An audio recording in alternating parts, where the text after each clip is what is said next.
Viewers welcome back on program. So viewers ਹੁਣ ਆਪਾਂ ਗੱਲਬਾਤ ਕਰਨ ਜਾ ਰਹੇ ਹਾਂ ਇਜ਼ਰਾਈਲ ਦੇ ਹਵਾਲੇ ਨਾਲ ਕਿ ਇਜ਼ਰਾਈਲ ਨੇ ਕਿਹਾ ਹੈ ਕਿ ਉਹ ਇਜ਼ਰਾਈਲੀ ਬੰਬਾਰੀ ਵਿੱਚ ਮਾਰੀ ਗਈ ਇੱਕ ਭਾਰਤੀ ਨਰਸ ਦੇ ਪਰਿਵਾਰ ਨੂੰ ਮੁਆਵਜ਼ਾ ਦੇਵੇਗੀ ਅਤੇ ਉਸ ਦੇ ਇੱਕੋ ਇੱਕ ਪੁੱਤਰ ਦੇ ਪਾਲਣ ਪੋਸ਼ਣ ਦਾ ਜਿਹੜਾ ਉਹ ਖਰਚਾ ਵੀ ਚੁੱਕੇਗੀ। ਪਰ ਇਜ਼ਰਾਈਲੀ ਬੰਬਾਰੀ ਵਿੱਚ ਗਾਜ਼ਾ ਵਿੱਚ 100 ਤੋਂ ਜ਼ਿਆਦਾ ਬੀਬੀਆਂ ਤੇ ਬੱਚੇ ਜਿਹੜੇ ਨੇ ਉਹ ਮਾਰੇ ਗਏ ਨੇ। ਸੋ ਉਹਨਾਂ ਦੀ ਪਰਵਰਿਸ਼ ਕੌਣ ਕਰੇਗਾ। ਸੋ व्यूअर्स जंगां कारण तबाही तो होंदी ही रहती है, पर इजराइल वालों बेरोक टोक आम आबादी नूं निशाना बनाना वार क्राइम्स के खाते में होंदा है। सो इस बारे आपां विचार चर्चा करन जा रहे हैं। सो असीं चाहांगे कि दोस्तां नाल इसी तरह ही जुड़े रहना। देखण सुनने लिखण लई तुहाडा सब दा बहुत बहुत शुक्रिया जी। डॉक्टर साहब, इस मुद्दे बारे तुहाडीआं की विचारां ने? देखो, जिवें असीं कल गल कीती सी कि 11 दिन की आपसी खून रेजी तो बाद जिहड़ा सीज़ फायर, वैसे कुछ ने कहा भी ये सीज़ फायर नहीं है, ट्रूस है। चलो ट्रूस ही मान लो, वक्ती तौर के उत्ते जंगबंदी जरूर हुई है। और पिछले 24 घंटे की जे असी गल करिए कि उहदे च अजे भी अल अक्सा मॉस्क दी विसिनिटी दे विच भी जिहड़ियां ने झड़पां हुईयां ने। पुलिस ने, इजरायली फोर्सिस ने फिर रबड़ बुलेट्स फायर कीतियां। और इस वार जिहड़ा झड़पां दा कारण जिहड़ा है वो फलस्तीनियां वालों उन्होंने जिथे अपनी विक्ट्री का इजहार किया है। और ज़ाहिर है कि भी इजराइल समझदा सी कि भी जो उन्होंने डिज़ाइन सी ईस्टर्न जेरूशलम के हवाले नाल शेख जरा नेबरहुड जिथों के फलस्तीनियां नूं बेघरे किया जा रहा है और उत्थे सैटलर्स नूं वसाया जाना है कि भी ये असी इन आइसोलेशन इनू असी डील करांगे। और ये कोई शक नहीं है कि इनिशियली OIC जी 57 देशों की रिप्रजेंटेटिव बॉडी है, पहले दिन तो वो भी बिल्कुल उन्होंने इवें ही लिया जिमें कि कुछ भी नहीं वापरिया है, क्योंकि ये टेस्टिंग ऑफ वाटर्स होंदा है। और बेशक इसका कोई सीधा गाजा दे उन्होंने हमास दे नाल कोई संबंध नहीं सी, एक होर खूंजे च वापर है, सारे इस्लामिक वर्ल्ड नाल उहदा संबंध सी। पर मैं समझदा भी उन्होंने घट्टो घट्ट अपनी गैरत का इजहार किया जदों कि उन्होंने रॉकेट सुट्टे। और इस तो फिर इजराइल ने भड़क के जो कुछ 11 दिनों के विच गाजा का हाल किया, बिलियंस ऑफ डॉलर्स का उन्हों का इंफ्रास्ट्रक्चर, वड्डियां वड्डियां 12-12 मंजिला टावरिंग इमारतां जिन्हां च अल जजीरा, एसोसिएटेड प्रेस कोई परवाह नहीं की, मीडिया दे हाउस भी और आम स्कूल भी अस्पताल भी, इस सब नूं उन्होंने बिल्कुल रूथलैसली बिना परवाह किए। और हकीकत यह है कि अमरीका ने अपना 3 जिहड़े अटैम्प्ट फ्रांस वालों या चाइना रशिया वालों सी UN सिक्योरिटी कौंसल दे विच सीज़ फायर की गल नूं लिआउण दे उन्होंने सैबोटाज किया। फाइनली जिहड़ा इसका खलारा पैंदा जो हिजबुल्ला ने भी लेबनान चों रॉकेट दागे। और चाइना ने तो पहले दिन तो ये कहा कि UN सिक्योरिटी कौंसल नूं हैंडीकैप कर दिता है। पर फिर रशियंस ने भी अखां दिखाइयां, क्योंकि रशियन इंटरस्ट भी मिडल ईस्ट के विच ने, सीरिया दे विच ऑलरेडी उन्होंने अपनी प्रेजेंस दिखाई। और ये बावजूद कि अमरीका जूनीयर असाद नूं हटाउणा चाहुंदा सी उत्थों, वो नहीं उहदे च कामयाब होए। और रशिया चाइना का एक प्लेटफॉर्म पर आना इस मुद्दे के उत्ते, और रशिया का फिर इजराइल नूं भी ये कहना कि भाई ये जिहड़ी है साडे भी उत्थे इंटरस्ट ने। ज़ाहिर है कि भी इस सारे का प्रैशर, और फिर बाइडन भी इस गल के उत्ते उन्हें कहा कि जी फौरन करो, और ये होया। लेकिन इस सारे की जिहड़ी तबाही है, और ये तो आने वाले दिनों देखा जाएगा कि भी किवें ये वॉर क्राइम्स के जिहड़ा है उस दायरा कार च रख के इजराइल नूं आंसरेबल बनाया जाए, इंटरनेशनल क्रिमिनल कोर्ट दे विच इस नूं खड़िया जाए। लेकिन जिवें मैं अगे भी कहा कि भी जिहड़े इस्लामिक मुल्क ने, ये कोई शक नहीं कि पाकिस्तान और टर्की ने काफ़ी एग्रैसिव रोल प्ले किया है। UN जनरल असैंबली दे विच भी पाकिस्तान इस नूं लै पाकिस्तान के फॉरन मिनिस्टर टर्की उन्होंने नाल न्यूयॉर्क और वो सारा किया। पर यह गल जिहड़ा चुप करके टिक के बहण दी नहीं है। जिवें असीं कल भी गल कीती सी, चंगा हुंदा है कि इस दे नाल even UN general assembly speech दे विच घट्टो घट्ट पाकिस्तान और टर्की वालों, पाकिस्तान वालों खासकर कश्मीर के मुद्दे नूं भी जिहड़ा नाल उठाया जांदा है। लेकिन हुण भी जिहड़ा ये इजराइल नूं जिहड़ा है वो हल्के च नहीं लैना चाहिए, क्योंकि विद इन ਇਜ਼ਰਾਈਲ ਵੀ ਜਿਹੜੀਆਂ ਦੂਸਰੀਆਂ ਐਕਸਟ੍ਰੀਮਿਸਟ ਪਾਰਟੀਆਂ ਨੇ ਉਹਨਾਂ ਦੀਆਂ, ਕਿਉਂਕਿ ਇਹ ਨੈਤਨਯਾਹੂ ਤਾਂ ਮਾਈਨੋਰਿਟੀ 'ਚ ਹੈ, ਕਰਪਟ ਹੈ, ਇਹਦੇ 'ਤੇ ਕੇਸ ਵੀ ਚੱਲ ਰਹੇ ਨੇ, ਔਰ ਇਹ ਵੀ ਇੱਕ ਰੀਜ਼ਨ ਹੈ ਇੰਟਰਨਲ ਪੋਲਿਟਿਕਸ 'ਚ ਦੇਖੀਏ ਕਿ ਉਹਨੇ ਲਿਜਾ ਕੇ ਇਜ਼ਰਾਈਲ ਨੂੰ ਉੱਥੇ ਵਸਾਉਣ ਦੀ ਕੋਸ਼ਿਸ਼ ਕੀਤੀ ਤਾਂ ਕਿ ਉਹਦੇ ਤੋਂ ਜਿਹੜਾ ਹੈ ਉਹ ਜੋ ਪੈ ਰਿਹਾ ਬੋਝ ਉਹਦੇ 'ਤੇ ਉਹ ਹਲਕਾ ਹੋਏ। ਪਰ ਰਾਈਟ ਵਿੰਗਰ ਪਾਰਟੀਆਂ ਨੇ ਉੱਥੇ ਵੀ ਕਿਹਾ ਕਿ ਬਈ ਇਹ ਕੋਈ ਅੰਡਰਸਟੈਂਡਿੰਗ ਤਾਂ ਨਹੀਂ ਕੀਤੀ ਹੈ ਈਸਟ ਜੈਰੂਸ਼ਲਮ ਦੇ ਹਵਾਲੇ ਨਾਲ ਜਾਂ ਦੂਜੇ। ਸੋ ਮਤਲਬ ਇਹ ਹੈ ਕਿ ਵੀ ਉਹ ਵੀ ਥੋੜ੍ਹੀ ਸਲਿਪਰੀ ਗਰਾਊਂਡ 'ਤੇ ਹੋਇਆ।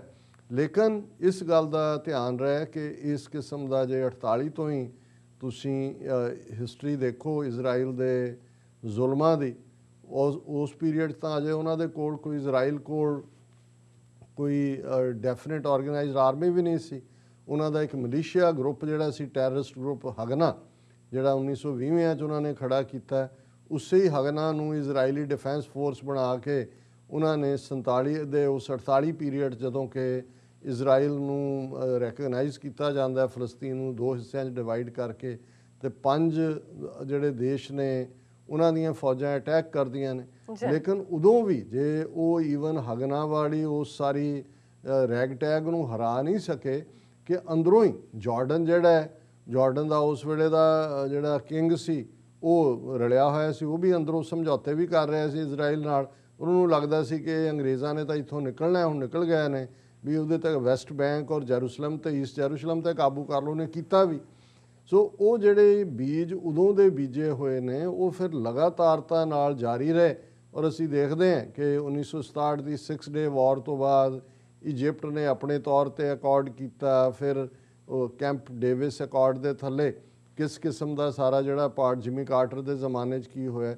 ਸੋ ਹੁਣ ਵੀ ਜੇ ਤਾਂ ਇਹ ਜਿਹੜੀ ਇਸ ਵੇਲੇ ਇੱਕ ਸਿੰਪਥੀ ਵੇਵ ਜਿਹੜੀ ਖਾਸ ਤੌਰ 'ਤੇ ਈਵਨ ਨਾਨ ਮੁਸਲਿਮ ਸਿਟੀਜ਼ਨਸ ਦੁਨੀਆ ਦੇ ਵਿੱਚ ਬਣੀ ਹੈ, younger generation, even democratic party ਦੇ ਹਵਾਲੇ ਨਾਲ ਵੀ ਮੈਂ ਅਮਰੀਕਾ 'ਚ ਦੇਖ ਰਿਹਾ ਸੀ ਕਿ US ਕਾਂਗਰਸ 'ਚ ਬੇਸ਼ੱਕ ਬਾਰਨੀ ਸੈਂਡਰਸ, ਇਹ ਖੁਦ ਵੀ ਜੂ ਹੈ ਔਰ ਬਚਪਨ ਇਹਨੇ ਇਜ਼ਰਾਈਲ 'ਚ ਗੁਜ਼ਾਰਿਆ ਹੋਇਆ, ਉਹ ਬਿੱਲ ਲਿਆ ਸੈਨੇਟ ਦੇ ਵਿੱਚ ਕਿ ਵੀ ਇਹ ਜਿਹੜਾ ਇਹਨਾਂ ਨੂੰ 775 ਕੇ ਕਿੰਨੇ ਜਿਹੜੇ ਮਿਲੀਅਨ ਡਾਲਰ ਨੇ ਉਹ ਬੰਦ ਕਰੋ। ਔਰ ਇਹ US ਕਾਂਗਰਸ ਦੇ ਵਿੱਚ ਇੱਕ ਪੂਰਾ ਬਲਾਕ ਜਿਹਦੇ 'ਚ ਯੰਗਸਟਰ ਜਿਹੜੀ ਜਨਰੇਸ਼ਨ ਕਿਤੇ ਵੀ, ਔਰ ਇਹੀ ਜਨਰੇਸ਼ਨ ਹੈ ਜਿਨ੍ਹਾਂ ਨੇ ਬਲੈਕ ਲਾਈਵਸ ਮੈਟਰ ਦੇ ਵਿੱਚ ਪਾਰਟਿਸਿਪੇਟ ਕੀਤਾ। ਔਰ ਜਦੋਂ ਬਾਰਨੀ ਸੈਂਡਰਸ ਨੇ ਨਿਊਯਾਰਕ ਟਾਈਮ 'ਚ ਆਪਣਾ ਕਾਲਮ ਲਿਖਿਆ ਤੇ ਉਹਦੇ 'ਚ ਉਹਨੇ ਅਖੀਰ 'ਚ ਇਹੀ ਕਿਹਾ ਕਿ ਭਾਈ ਇਹ ਫਲਸਤੀਨੀਅਨ ਲਾਈਵਸ ਮੈਟਰ। ਹੁਣ ਕਈ ਵਾਰ ਔਰ ਇਹ ਜਿਹੜਾ ਬਹੁਤ ਸਾਰੀ ਬਾਅਦ ਦੇ ਵਿੱਚ ਐਕਟਿਵ ਯੰਗਸਟਰਸ ਲੌਬੀ ਜਿਹੜੀ ਪ੍ਰੈਜ਼ੀਡੈਂਟ ਬਾਈਡਨ ਨੂੰ ਮਿਲੀ ਆਪਣੇ ਇਲੈਕਸ਼ਨ ਕੈਂਪੇਨ ਦੇ ਦੌਰਾਨ, ਇਹਨੂੰ ਐਨਰਜਾਈਜ਼ ਉਹਨੇ ਹੀ ਬਾਰਨੀ ਸੈਂਡਰਸ ਨੇ ਕੀਤਾ ਹੋਇਆ ਸੀ। ਸੋ ਕੁੱਲ ਮਿਲਾ ਕੇ ਇਹ ਜਿਹੜਾ ਇੱਕ ਇਸ ਵੇਲੇ ਸਿੰਪਥੀ ਵੇਵ ਹੈ ਨਾਨ ਮੁਸਲਿਮ ਕਰਾਊਡ ਦੇ ਵਿੱਚ, ਇਹਨੂੰ ਕੈਸ਼ ਕਰਨ ਦੀ ਲੋੜ ਹੈ। ਔਰ ਉਹ ਤਾਂ ਹੀ ਹੋਏਗਾ ਕਿ ਤੁਸੀਂ ਇਮਾਨਦਾਰੀ ਨਾਲ, ਸਿੰਸੈਰਿਟੀ ਦੇ ਨਾਲ ਇਸ ਨੂੰ ਅੱਗੇ ਤੋਰੋ। ਔਰ ਸਾਡੇ ਮਿੱਤਰ ਡਾਕਟਰ ਅਰਵਿੰਦਰ ਸਿੰਘ ਹੋਰਾਂ ਨੇ ਜਿਹੜੇ ਅਮਰੀਕਨ ਸਿੱਖ ਫੋਰਮ ਨੂੰ ਹੈੱਡ ਕਰਦੇ ਨੇ, ਉਹਨਾਂ ਨੇ ਇਸ ਪੀਰੀਅਡ 'ਚ ਜਿੱਥੇ ਉਹਨਾਂ ਦਾ ਭਾਵੇਂ ਲਿਖਤ 2 ਦਿਨ ਪਹਿਲਾਂ ਸੀ ਉਦੋਂ ਅਜੇ ਸੀਜ਼ ਫਾਇਰ ਨਹੀਂ ਸੀ ਹੋਇਆ, ਪਰ ਮੈਂ ਜ਼ਰੂਰ ਸਾਂਝੀ ਕਰਨਾ ਚਾਹੁੰਦਾ ਕਿ ਕਿਵੇਂ ਉਹਨਾਂ ਨੇ ਫਲਸਤੀਨੀ ਦਰਦ ਨੂੰ ਮਹਿਸੂਸ ਕੀਤਾ। ਉਹਨਾਂ ਨੇ ਇਹ ਸੈਕਟਰੀ ਜਨਰਲ OIC ਨੂੰ ਐਡਰੈਸ ਕੀਤਾ ਲੈਟਰ, ਔਰ ਇਹ 18 ਤਰੀਕ ਦਾ ਉਹਨਾਂ ਦਾ ਲਿਖਿਆ ਹੋਇਆ ਲੈਟਰ ਹੈ। ਔਰ ਉਹਦੇ 'ਚ ਉਹਨਾਂ ਨੇ ਕਿਹਾ ਕਿ ਵੀ ਇਹ ਜਿਹੜਾ we are an advocacy group based in New York. We work with faith leaders, groups and United Nations agencies. Currently, we are working with United Nations Alliance of Civilizations on implementation of global pledge of allegiance by faith leaders. ਇਹ ਉਹਨਾਂ ਨੇ ਆਪਣੀ reference ਦਿੱਤੀ ਹੈ। We are very concerned with situation in Gaza. We stand in solidarity with our Palestinian brothers and sisters. We condemn the barbaric attack by Israeli security forces. We call for immediate ceasefire and access to humanitarian aid for people of Gaza. We also want a sustainable solution for peace. Palestinians are a nation and should live as sovereign and full-fledged member of international community. Both parties should engage in meaningful dialogue to solve the issue. The international community should play its part. We affirm our solidarity again with Palestinian people and share their grief in losing their loved ones to this violence. We hope for the permanent peace in the region. So ਇਹ ਮੈਂ ਸਮਝਦਾ ਵੀ ਜਿਵੇਂ ਬਹੁਤ ਸਾਰੇ ਸਿੱਖਾਂ ਨੇ ਦੁਨੀਆ ਭਰ 'ਚ ਬੈਠਿਆਂ ਮਹਿਸੂਸ ਕੀਤਾ ਹੈ। ਸੋ ਇਹ ਅਮਰੀਕਨ ਸਿੱਖ ਫੋਰਮ ਵੱਲੋਂ ਵੀ ਉਹਨਾਂ ਨੇ ਆਪਣੀ ਸੋਲੀਡੈਰਿਟੀ ਦਿਖਾਈ। ਔਰ ਹੁਣ ਵੀ ਬੇਸ਼ੱਕ ਜਿਵੇਂ ਮੈਂ ਕਿਹਾ ਕਿ ਉਸ ਅਲ ਅਕਸਾ ਮਸਜਿਦ ਦੇ ਅਹਾਤੇ ਦੇ ਵਿੱਚ ਤਾਂ ਛੁੱਟ-ਪੁੱਟ ਮੁਠਭੇੜਾਂ ਹੋਈਆਂ ਨੇ, ਬਟ ਬਾਈ ਐਂਡ ਲਾਰਜ ਜਿਹੜਾ ਟਰੂਸ ਹੈ ਉਹ ਸਟੈਂਡ ਕਰ ਰਿਹਾ। ਪਰ ਇਹਦੇ 'ਚ ਇੱਕ ਖਬਰ, ਕਿਉਂਕਿ ਜਿਹੜੀ ਇਜ਼ਰਾਈਲੀ ਬੋmbਿੰਗ ਸੀ ਉਹਨਾਂ ਦੇ ਵਿੱਚ ਇੱਕ ਇੰਡੀਅਨ ਬੀਬੀ ਜਿਹੜੀ ਕੇਅਰ ਗਿਵਰ ਇੱਕ ਫੈਮਿਲੀ ਦੇ ਵਿੱਚ ਸੋਮੀਆ ਸੰਤੋਸ਼ ਉਹ ਵੀ ਮਾਰੀ ਗਈ ਸੀ। ਔਰ ਇੰਡੀਆ ਨੇ ਬੇਸ਼ੱਕ ਇਸ ਸਾਰੇ 'ਚ ਡਬਲ ਜਿਹਾ ਰੋਲ ਕੀਤਾ, ਖੁੱਲ੍ਹ ਕੇ ਉੱਧਰ ਵੀ ਨਹੀਂ ਹਮਾਇਤ ਕੀਤੀ, ਉੱਧਰ ਵੀ ਨਹੀਂ ਕੀਤੀ, ਪਰ ਇਹ ਇਸ਼ੂ ਜ਼ਰੂਰ ਭਾਰਤ ਦੇ ਵਿੱਚ ਉੱਠਿਆ ਕਿ ਭਾਈ ਉਹਦੀ ਬੋmbਿੰਗ 'ਚ ਇਜ਼ਰਾਈਲ ਦੀ ਜਿਹੜੀ ਹੈ ਸਾਡੇ ਇੰਡੀਅਨ ਸਿਟੀਜ਼ਨ ਮਾਰੀ ਗਈ ਹੈ ਔਰ ਇਹਦਾ ਕੰਪਨਸੇਸ਼ਨ ਜਿਹੜਾ ਹੈ ਉਹ ਲਓ। ਔਰ ਉਹਦੇ 'ਚ ਮੇਰਾ ਖਿਆਲ ਹੈ ਵੀ ਇਜ਼ਰਾਈਲ ਨੂੰ ਥੋੜ੍ਹਾ ਬਹੁਤ ਪੈਸੇ ਦਿੰਦੇ ਆ, ਕਿੰਨਾ ਕੁ ਫਰਕ ਪੈਂਦਾ ਹੈ, ਕਿਉਂਕਿ ਉਹਨਾਂ ਨੇ ਉਹੀ 5-6 ਬਿਲੀਅਨ ਡਾਲਰ ਦੇ ਹਥਿਆਰ ਫਿਰ ਵੇਚਣੇ ਹੀ ਨੇ ਇੰਡੀਆ ਨੂੰ। ਸੋ ਇਹ ਖਬਰ ਹੈ ਕਿ Israel to compensate killed Indian looked after her son.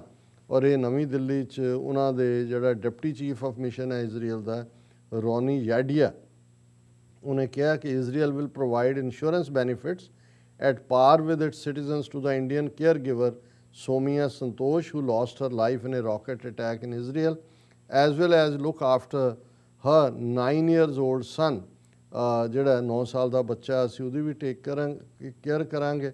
ਔਰ ਅਸੀਂ ਉਹੀ ਜਿਹੜੇ ਨੇ ਬੈਨੀਫਿਟ ਜਿਹੜੇ 2 ਥਾਈਲੈਂਡ ਦੇ ਕੇਅਰ ਗਿਵਰ ਨੇ ਉਹਨਾਂ ਨੂੰ ਵੀ ਦਿਆਂਗੇ।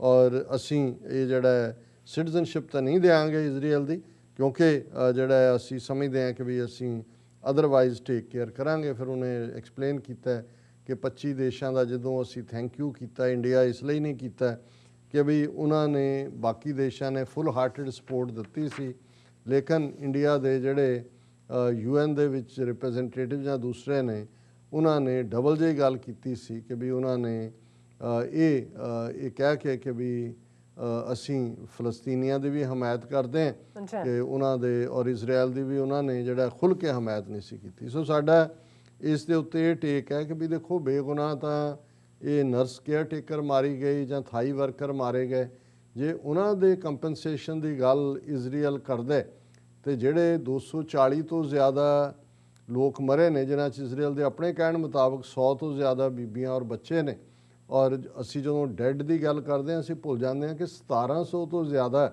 ਇਹ ਇਜ਼ਰਾਈਲੀ ਬੰਬਾਰੀ ਦੇ ਨਾਲ ਜ਼ਖਮੀ ਹੋਏ ਨੇ, ਉਹਨਾਂ ਨੂੰ ਕੌਣ ਕੰਪਨਸੇਟ ਕਰੇਗਾ। ਔਰ ਅਸੀਂ ਸਮਝਦੇ ਹਾਂ ਵੀ ਜੇ ਇੱਕ ਪਾਸੇ ਇਜ਼ਰਾਈਲ ਨੇ ਹੀ ਇਹ ਵਾਰ ਕ੍ਰਾਈਮ ਕੀਤੇ ਆਪਣੇ ਲੋਕਾਂ ਦੇ ਖਿਲਾਫ, ਗਾਜ਼ਾ ਟੈਰੀਟਰੀ ਇਜ਼ਰਾਈਲ ਦਾ ਹਿੱਸਾ ਹੈ ਟੈਕਨੀਕਲੀ, ਉਹ ਕੋਈ ਮੁਲਕ ਨਹੀਂ ਹੈ ਅੱਡ, ਆਪਣੇ ਲੋਕਾਂ ਦੇ ਖਿਲਾਫ ਬੰਬਾਰੀ ਕੀਤੀ, ਔਰ ਇਹਦੇ ਬਾਵਜੂਦ ਕਿ ਕੋਈ ਦੁਨੀਆ ਦੇ ਵਿੱਚ ਨੋਰਮ ਨੇ, ਕੋਈ ਸਟੈਂਡਰਡ ਨੇ ਬੰਬਾਰੀ ਔਰ ਦੂਸਰੀ ਸਿਵਿਲੀਅਨ ਪਾਪੂਲੇਸ਼ਨ ਨੂੰ ਟਾਰਗੇਟ ਕੀਤਾ। ਸੋ ਇਹ ਜਿਹੜਾ ਵੀ ਇਹਨਾਂ ਦੇ ਖਿਲਾਫ ਇੱਕ ਵੱਡੇ ਲੈਵਲ ਤੇ ਇੰਟਰਨੈਸ਼ਨਲ ਕ੍ਰਿਮੀਨਲ ਕੋਰਟ ਦੇ ਵਿੱਚ ਵਾਰ ਕ੍ਰਾਈਮਸ ਦੇ ਥੱਲੇ ਹੋਣਾ ਚਾਹੀਦਾ ਔਰ ਇਹਨਾਂ ਨੂੰ ਜਿਹੜਾ ਰਿਸਪੌਂਸਿਬਲ ਬਣਾਇਆ ਜਾਣਾ ਚਾਹੀਦਾ ਔਰ ਇਹ ਜਿੰਨੇ ਮਾਰੇ ਗਏ ਨੇ ਉਹਨਾਂ ਦਾ ਵੀ ਕੰਪਨਸੇਸ਼ਨ ਇਹਨਾਂ ਤੋਂ ਵਸੂਲ ਕੀਤਾ ਜਾਣਾ। ਜੀ ਡਾਕਟਰ ਸਾਹਿਬ ਤੁਹਾਡਾ ਬਹੁਤ ਬਹੁਤ ਸ਼ੁਕਰੀਆ। ਸੋ ਥੱਲੇ ਨੇ ਬ੍ਰੇਕ, ਵਿਊਅਰਸ ਤੁਸੀਂ ਕਿਤੇ ਨਹੀਂ ਜਾਣਾ, ਮਿਲਦੇ ਹਾਂ ਛੋਟੇ ਜਿਹੇ ਬ੍ਰੇਕ ਤੋਂ ਬਾਅਦ।